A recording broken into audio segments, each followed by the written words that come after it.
Agora, na página 2, na Principiologia, ele pergunta: você poderia nos elencar alguns dos princípios do paradireito para quem não é da área jurídica?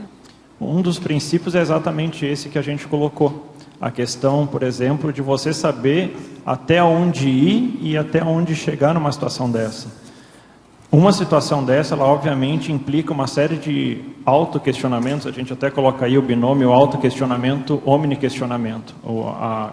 Vamos dizer, o nível de questionamento, o nível de lucidez, o nível de dúvida, o nível de tentativa de entendimento da situação, ele é ampliado exponencialmente.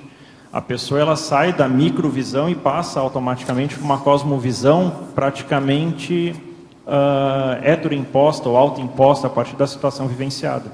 Então, é muito importante a pessoa, a partir disso, ela saber qual que é o limite disso, né? Até onde essas minhas dúvidas chegam, até onde eu posso escancarar algumas situações, qual que é o contexto que eu estou tendo este nível este contato. Por exemplo, um contato deste tipo que envolva outras pessoas, você não pode explicitar a situação. O professor Valdo já colocou aqui algumas vezes, uma vez até me chamou bastante atenção a seguinte situação. Perguntaram assim para ele: por que não identificar e fazer um contato mais direto com serenões intrafisicamente? Por que o professor não faz isso? E ele colocou o seguinte: porque a minha presença vai expor a situação para outros. Eu vou tirar o anonimato do serenão, porque eu vou querer fustigar, eu vou querer conhecer, e a própria energia minha, junto com a energia dele, vai ampliar todo o processo, tudo isso vai ficar evidente, e a gente pode acabar gerando uma situação aí de estupro evolutivo com outras pessoas. Então, isto entra a questão do paradireito, o limite de até onde eu tenho o paradireito de chegar, e que eu não posso passar dessa raia, porque a partir daqui eu vou estar sendo intrusivo, vou estar sendo anticosmoético, relacionado às vezes não com o entrevistador, mas com o entorno dele. Então toda essa situação tem que ser ponderada, daí o princípio do paradireito numa situação desta. Certo. Agora, professor Felipe, só lembrando, tem uma certa sincronicidade entre a mini tertúlia de hoje de manhã, né? Para quem não sabe, para os teletertulianos, hoje foi a primeira mini tertúlia do professor Valdo após a intervenção que ele sofreu, né? Que ele passou.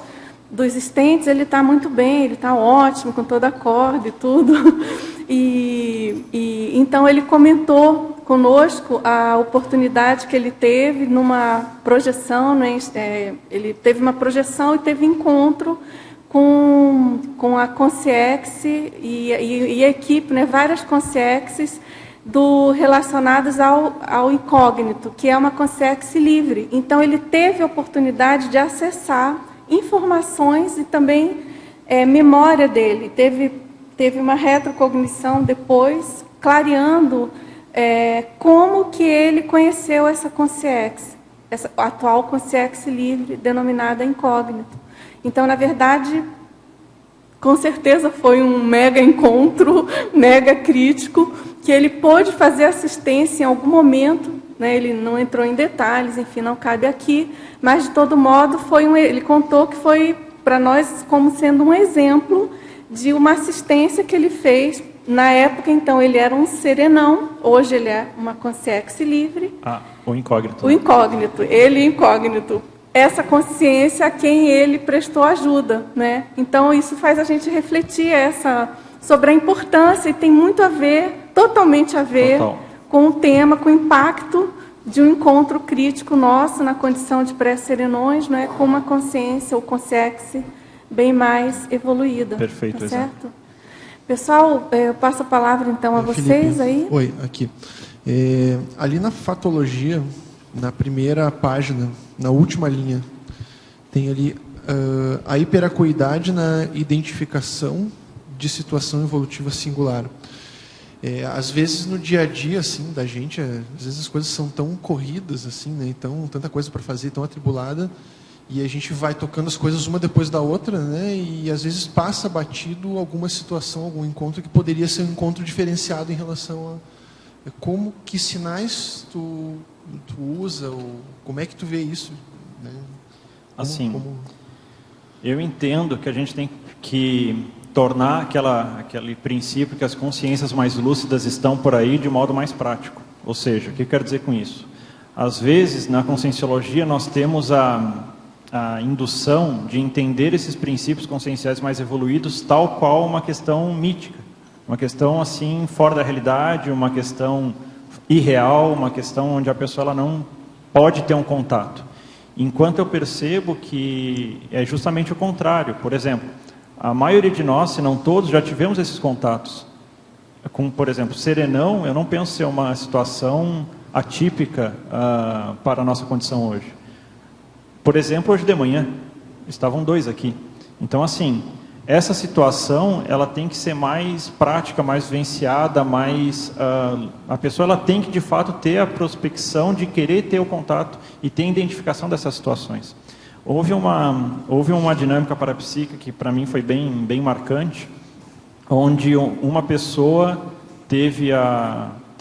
fez uma pergunta para a Consciex, que estava em transe lá, foi uma dinâmica do Pedro, de interserexologia, onde a Consciex colocou para a Consim, voluntária da Conscienciologia, a seguinte questão: fique mais atenta, você já talvez tenha conhecido intrafisicamente um serenão e não se deu por conta. E naquela situação, a maioria das pessoas colocaram como uma metáfora, como uma situação para a pessoa refletir, e no meu ponto de vista, pode ser uma situação bem real. Por que não? Essas consciências, elas têm soma, elas estão aí, elas têm família, elas têm trabalho, elas estão aqui. Então, assim, o ponto principal que eu vejo, e a dica que a Consciex deu, e aí eu te respondo a partir da dica que a Consciex deu, ela falou assim: quando você entra num ambiente, procure identificar qual que é a pessoa mais madura daquele ambiente. Então, você entrou num restaurante, qual que é a pessoa mais madura desse local? Quem que é que tem mais força presencial? Então, assim, é ter a proatividade de ter de identificar níveis evolutivos, procurar pessoas que possam ser singulares dentro do processo evolutivo. Eu acho isso, assim, de uma seriedade tal, e não tem muita fórmula, não tem, assim, muito... Não vai chegar nenhuma consciência para você e vai falar: olha, eu vim aqui te lembrar que eu sou um serenão, ou que eu sou um evoluciólogo, ou que eu sou uma semiconsciex. Um outro exemplo que eu posso dar, que me deixou bastante marcante, assim, bastante impactado, que eu considero um mega encontro crítico, foi o contato com o Sérgio Muscopf lá em Porto Alegre. Eu convivi bastante com ele. Para mim, eu sempre tive um nível de agradecimento, de reconhecimento, de gratidão em relação às coisas que ele fez comigo lá em Porto Alegre, mas não passou disso. Na hora que o professor Valdo traz a hipótese de ele estar na condição de semiconsciex, isso para mim mexeu comigo. Assim, poxa, como é que eu vivenciava, como é que eu ia para a casa dele, passava tardes com ele, com os filhos dele, e isso nunca me passou pela cabeça. Então, assim, para mim, quando o professor Valdo colocou a questão do Sérgio, foi o gatilho para começar a refletir mais a respeito disso. As consciências mais lúcidas estão aí, e elas não vão se mostrar, elas não vão, quer dizer, não é que elas não vão se mostrar, elas não vão chegar e avisar você: olha, fique atento que eu sou mais lúcido. É justamente o contrário. Então, o que eu vejo é um nível de atenção a essa para-realidade, e a pessoa de fato está interessada nesse tipo de tema, ou seja, de fato está interessada na evoluciologia. Muito bom, obrigado. Felipe, na página 2, quarta linha, né, que é fatologia, né, por favor, dê uma ampliada nas autoconquistas íntimas derivadas do mega encontro crítico. Pode repetir, Arlindo, desculpa. Então, na quarta linha, as autoconquistas íntimas, quarta linha da segunda página, né? Ok. As autoconquistas íntimas derivadas do mega encontro crítico. Então, assim, este mega encontro, ele tem que servir para algo. Ele não é efêmero no sentido de o resultado dele ser passageiro. Então, uma condição crítica que eu vejo é quais são os derivativos, quais são os dividendos dessa situação. O professor Valdo hoje estava comentando da situação dele hoje ser dividendo dessa retrocognição, desse momento singular que ele passou com um incógnito há séculos atrás. Então, assim, esses dividendos, eles se perpetuam.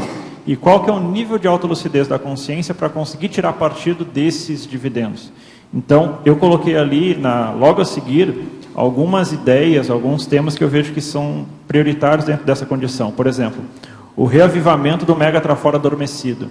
Então, quantas vezes que a gente pode não interpretar que um megatrafor a gente já está utilizando, mas uma situação dessa pode explicitar que a gente ainda está meia força em relação ao megatrafor. Então, isso pode ser um dividendo explícito, notório, divisor de águas em relação à condição do mega encontro crítico. A qualificação das autoconvicções. Então, por exemplo, a condição da pessoa ela ter mais confiança nela mesma. No momento que ela passa por uma situação dessa e ela identifica uma consciência mais lúcida e essa condição ela é confirmada, isso dá um nível de autoconfiança tal, no sentido de existe amparo extrafísico diferenciado e se existe é porque eu tenho alguma coisa séria a fazer. Só que esse sério deixa de ser uma melindre, deixa de ser uma questão tal qual um objetivo simplesmente, mas vem a responsabilidade que acarreta tal situação. Então, no momento que a pessoa tem uma maior autoconvicção, ela tem uma maior anticonflituosidade íntima, que possibilita ela colocar esses trafores mais à tona e fazer um trabalho mais diferenciado em relação ao proex pessoal. Então, isso são alguns exemplos que eu entendo dessas autoconquistas íntimas, ou seja, as pessoais, derivadas do mega encontro crítico.